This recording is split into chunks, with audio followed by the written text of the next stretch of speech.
2026년 일본의 다카이치 사나에 총리가 황실 전범 개정을 통해 여성 덴노 허용 방침을 검토하겠다는 입장을 발표했습니다. 이는 어찌 보면 작은 논의일 수 있지만 앞으로 일본 정치의 향방을 알 수 있는 중요한 신호이기도 하죠. 왜냐하면 헌법 개정과 함께 황실 전범 개정에 도전하겠다고 밝혔으니까요. 그리고 이 발언은 다카이치 총리가 어떤 사람인지 잘 보여줍니다.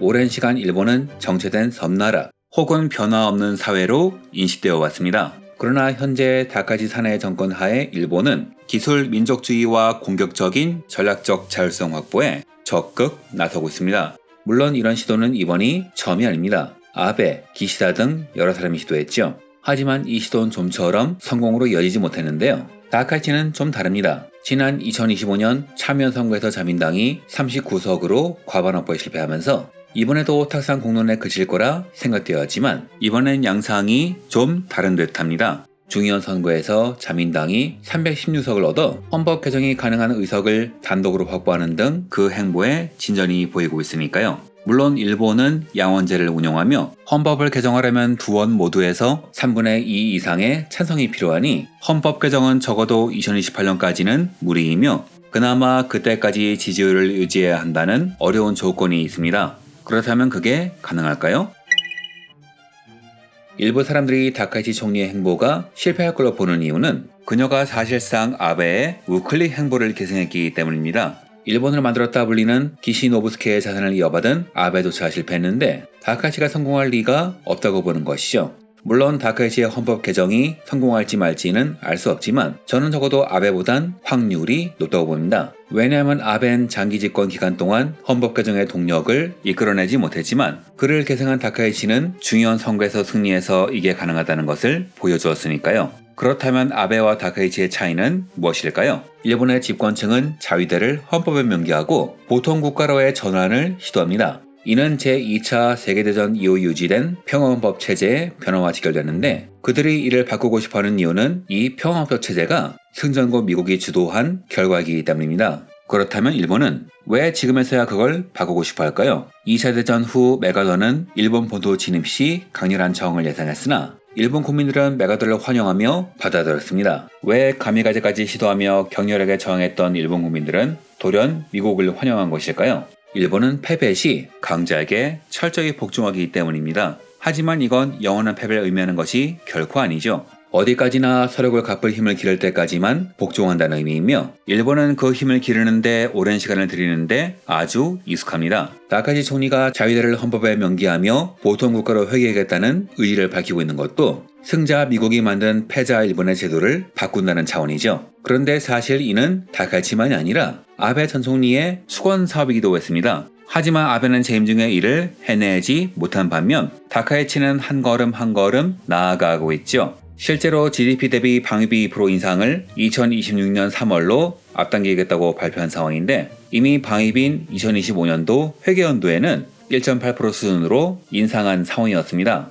여기서 끝이 아닙니다. 다카이치는 전후 일본이 유지해온 비핵 3원칙, 즉 핵무기를 만들지도 갖지도 반입하지도 않는다는 원칙 중 핵무기 반입금지 규정의 재검토까지 공론화했습니다. 이는 미국의 핵 억지력을 일본 영토에 불러올 가능성을 시사하는 것으로 전후 일본의 핵심 금기를 건드리는 발언이죠. 그리고 여기에 중국 카드까지 꺼냅니다. 다카이치 총리는 중국에 대한 강경 발언을 연일 이어가고 있는데 이 역시 우경화 지지층을 결집하기 위한 계산된 행보를 익힙니다. 중국과의 경제 상호 이동성은 유지하면서도 정치 군사적으로는 강경한 목소리를 내는 것이죠. 즉 경제는 현실, 안보는 민족주의란 이중 전략입니다. 여하튼 이런 행보로 인해 많은 전문가들은 아베는 실패할 수밖에 없었지만 다카이치는 다르다는 평가를 하고 있죠. 물론 다카이치의 도전이 가능한 이유는 아베가 토대를 만들었기 때문이지만 그녀가 특별한 능력을 갖고 있기에 가능한 것이기도 합니다. 그렇다면 이 두 사람 어떤 차이가 있길래 한 명이 못한 개혁을 다른 한 명이 할 수 있는 걸까요? 아베 전 총리가 추구하는 아베노믹스 그리고 다카이치 총리가 추구하는 사나에노믹스 이 둘은 방향성만 놓고 보면 같은 정책 같지만 그 방법 면에선 양상이 전혀 다릅니다. 아베노믹스는 정부가 직접 재정을 풀어 엔저를 유도하며 대기업의 이익과 주가를 올리는 기업 중심의 성장 정책이었죠. 이렇게 기업을 성장시켜 낙수 효과를 얻겠다는 것이 목적이었는데 정작 기업은 성장했지만 기득권의 반발로 인해 노동시장 개혁 등의 구조 개혁은 흐지부지 되었습니다. 그래서 기업은 성장했지만 국민들은 엔저로 인한 체감물가 상승으로 인해서 고통받았죠. 반면 다카이치의 정책은 아베노믹스의 골격을 일부 유지하되 정부의 직접 재정 투입을 강조하는 책임 있는 적극 재정을 전면에 내세웁니다. 즉 투자는 국가가 직접 한다는 것이죠. 여기서 이런 질문이 나옵니다. 그 돈은 어디서 끌어오려고? 이 점 때문에 사람들은 사나이노미스가 실패할 거라 보지만 다카이치는 그렇게 허술하지 않습니다. 아베는 기업이 돈을 잘 벌면 기업이 투자를 늘리고 그 수익을 국민들에게 풀 거라고 봤지만 기업은 실적이 올라감에도 임금 인상은 부정적이었습니다. 심지어 아베가 직접 요청해도 단칼에 거절했죠. 그래서 기업의 성장을 중시하는 사람은 아베노미스를 성공이라 보지만 국가 경제, 국민 경제에 주목하는 사람은 이를 실패라 보지요. 하지만 다카이치는 다릅니다. 그는 아베처럼 기업의 투자를 독려하는 게 아니라 국가가 직접 주도해서 투자하겠다는 입장이죠. 즉 기업의 양심에 기대하지 않는다는 겁니다. 아베가 내려준 법인세를 그냥 두긴 하겠지만 대신 기업이 제 역할을 하지 않을 경우 페널티를 주겠다는 경고를 유엔 시절부터 해왔죠. 기업이 막대한 이익을 내고도 이를 임금 인상이나 연구개발, 설비 투자에 쓰지 않고 금고에만 쌓아둔다면 그 사내 유보금에 세금을 매기겠다고 말이죠. 즉 그년 기업 내부에 고이는 자금을 강제로라도 시중에 돌게 만들어 일본 경제의 수건인 물가 상승과 임금 인상의 선순환을 달성하려고 하는 겁니다. 일본에선 기회파의 방향성을 거스르는 정치는 할 수가 없습니다. 다카이치도 그녀의 배경을 위해서 정치를 해야 하죠. 다만 그 방향성만 다른다면 방법은 마음대로 고를 수 있는데 이 방법의 차이가 다카이치가 대승을 한 이유입니다. 그리고 다카이치는 방법을 고르는 능력이 뛰어난 편이에요. 아베와 다카이치 이 두 사람의 차이는 대체 어디서 온 것일까요? 저는 두 사람의 배경에서 왔다고 보고 있습니다. 아베는 외조부가 기시노부스케 전 총리인 정치 명문가 출신입니다. 쉽게 말해 도련님이라고 할 수 있죠. 도련님이 능력이 없다고 단정하진 못하겠지만 상당수의 경우에는 남의 기분을 잘 읽으려 하지 않아요. 보통은 자기에게 맞춰주니까요. 다만 다카이치는 세습 정치인이 아닌 직업 정치인입니다. 게다가 여성, 장남을 중심으로 세습되는 정치 문화를 감안하면 그는 아베와 대척점에 있는 인물이라 할 수 있습니다. 이 차이는 그 둘의 행보에서 여실히 드러나는데요. 영상 서두에서 말한 헌법 개정의 경우 아베 전 총리인 이를 위해서 덴노가 공식 석상에 나올 때 혹은 나루히토 덴노가 취임할 때 덴노 헤이가 반자이를 외쳤죠. 아베는 이를 보면 국민들이 이 모습을 보고 감동해서 덴노가 군의 최고 통수권자가 되는 것을 지지할 거라 생각했습니다. 하지만 이는 착각이었죠. 일본 국민들이 원하는 것은 전쟁이 가능한 강력한 국가가 아니라 오늘의 평화로운 일상이 계속되는 것이었습니다. 당시 여론조사에서 약 80%가 전쟁이 가능한 일본을 부정했죠.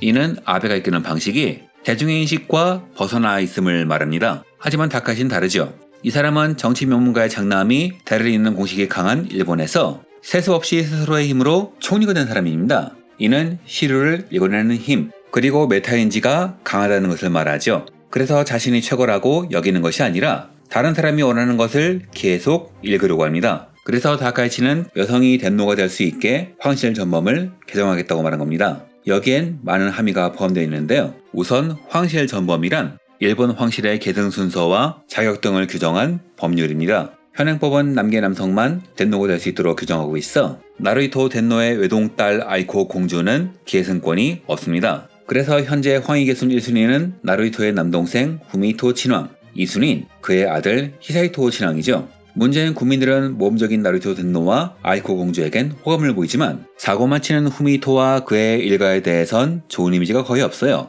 본인과 아내는 물론 딸들도 사고를 하도 많이 쳐서 별 문제가 없었던 히사히토에 대한 이미지도 별로 좋지 않지요. 여기서 아베와 다카이치의 차이가 드러납니다. 아베는 공식성상에서 반자임만 외치면 국민들이 헌법 개정에 찬성할 것이라고 봤죠. 하지만 일본에서 덴노의 지지율이 무려 90%에 육박한다면 정치에 대한 지지율은 많아봐야 30%에서 40%입니다. 그런데 아키히토 전 덴노, 나루히토 덴노는 전쟁이 가능한 국가에 부정적인 입장을 취했죠. 즉 아베의 이런 행동은 정치가가 덴노를 압박하는 것처럼 보인 겁니다. 이러니 국민들이 헌법 개정에 동의할 리가 없지요. 즉 아베는 내가 원하면 국민들도 따를 것이라는 착각에 빠진 겁니다. 말 그대로 도련님이죠. 하지만 다카이치는 다릅니다. 그년 여성이 덴노가 될 수 있도록 황실 전범을 개정하되 이를 헌법 개정과 같이 추진한다고 합니다. 이게 절묘한 수죠. 국민들의 입장에서는 눈밖에 난 후미토 일가가 아닌 아이코 공주가 대노가 되는 그림이 더 좋지요. 실제로 2024년에서 2025년까지 이루어진 조사에 의하면 여성 덴노 인정 및 아이코 공주 옹립에 찬성하는 의견이 무려 70%에서 90% 수준에 달한다고 합니다. 이는 나루히토의 입장에서 매력적인 제안이니 그는 다카이치의 행보를 지지할 수밖에 없습니다. 물론 덴노는 정치에 참여할 수는 없지만 정치에 관여하지 않는 선에서 다카이치의 행보에 힘을 실어준다면 국민들은 자연스럽게 그녀를 따라가겠죠. 또한 다카이치의 주된 지지층인 20대는 사회가 불공평해서 능력 있는 내가 활약하지 못한다는 생각을 갖고 있는데 능력이 있음에도 차별 때문에 덴노가 되지 못하는 아이코 공주라는 인식을 가진 젊은이들은 이런 다카이치의 개혁에 찬성하기 쉽습니다. 다카이치 자체도 흑수저의 성공신화이니 더욱 몰입하기 쉬운 것이죠. 즉 다카이치는 국민과 덴노가 무엇을 원하는지 정확히 파악하고 그 합의점을 제시한 겁니다. 그리고 덴노의 힘을 빌려 헌법 개정을 시도하는 것이죠. 그녀는 아베와 다릅니다. 타인이 자신을 따라줄 것이라는 기대가 없지요. 그래서 그녀는 대중의 욕망을 읽고 이에 반항하는 식으로 행동합니다. 최근 중요 선거에서 자민당이 316석으로 대승한 것도 이러한 메타인지 덕분으로 분석되죠. 현재 일본의 보수화의 동력은 70대 노인층이 아닌 18세에서 39세 청년층의 절망입니다. 이를 산세이토의 활약이 보여주고 있죠. 산세이토, 참정당. 이는 2022년에 창당된 신생극우정당으로 유튜브, SNS 등 온라인 플랫폼을 적극 활용해 20, 30대 청년 유권자를 빠르게 흡수하고 있습니다. 그리고 2025년 참여선거에서 14석, 2026년 중요선거에서 15석을 얻어 극우정 메시지의 활용성을 증명했죠. 이는 극우정 메시지의 파워를 증명합니다. 이것이 곧 일본 국민의 목소리라는 것이죠. 다카이치는 보란듯이 극우 행보를 이어왔는데 이는 이 극우 행보가 핵심 지지층을 흔들지 않으며 오히려 무당층을 흡수하기 좋다는 것을 증명합니다. 지금의 일본 사회는 절망적이다. 하지만 다카이치라면 무언가 바꿔줄 것이다. 경제의 불안을 품은 청년층이 국가 정체성 회복이란 서사에 결집하는 구조. 이는 전 세계적인 현상이기도 합니다. 메타인지가 높은 다카이치는 이를 정확히 읽어낸 것이죠. 일본은 안보 빗장을 풀고 재정 한계를 시험하며 청년 분노를 동력으로 우측 행보를 이어가고 있습니다. 즉 다카이치는 이를 정확히 읽고 이에 화답한 것뿐이죠. 다카이치와 아베가 다른 이유는 결국 하나로 요약됩니다. 아베는 국민들이 자신을 따를 것이라 믿고 결과를 직접 밀어붙이다 벽에 부딪혔습니다. 반면 다카이치는 국민의 욕망을 읽어야 자신을 따를 것이라는 것을 알고 있죠. 여성 덴노 허용 논의, 청년층 경제 불안 공략, 중국에 대한 강경 발언 모두 그 연장선이죠. 다카이치 정권의 강한 일본은 중국과의 경제 상호 의존을 유지하면서도 정치 군사적 독립을 추구하는 시도입니다. 이게 어떤 결과를 낳을지는 알 수 없지만 적어도 확실한 것은 다카이치 총리는 아베 전 총리와는 달리 일본 국민의 욕망을 정확히 읽고 그 욕망이 원하는 것을 보여줄 수 있으며 이를 바탕으로 자신이 원하는 것을 이룰 능력이 있는 총리란 것이죠. 자기만 잘났다고 우기는 사람은 무섭지 않습니다. 상대가 원하는 것을 읽어내고 이에 맞춰 행동하는 사람이 무섭죠. 그래서 이런 총리가 독도를 위협한다는 것은 절대 간과해서는 안 될 사안이기도 하고요. 지식에서 얻은 인사이트를 말하는 지식공장. 이번 영상은 여기까지입니다. 감사합니다.